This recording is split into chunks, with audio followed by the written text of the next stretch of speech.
Public accounts committee نے Pakistan airports authority کی جانب سے مختلف لائسنسز سے 1.38 ارب سے زائد کے واجبات کی ریکوری نہ کیے جانے سے متعلق آڈٹ اعتراض کا معاملہ دوبارہ ڈی اے سی کے سپرد کر دیا۔ پبلک اکاؤنٹس کمیٹی کے اجلاس میں بتایا گیا کہ مختلف آپریٹرز اور لائسنسز سے 399 ملین روپے کے وصول کیے گئے۔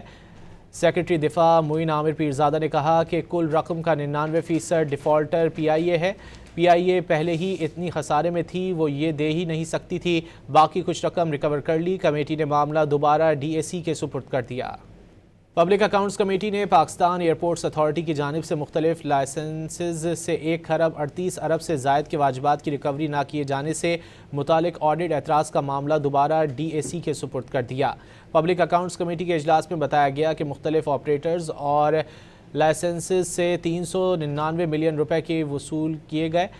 سیکرٹری دفاع معین عامر پیرزادہ نے کہا کہ کل رقم کا 99% ڈیفالٹر پی آئی اے ہے۔ پی آئی اے پہلے ہی اتنی خسارے میں تھی، وہ یہ دے ہی نہیں سکتی تھی، باقی کچھ رقم ریکور کر لی۔ کمیٹی نے معاملہ دوبارہ ڈی اے سی کے سپرد کر دیا۔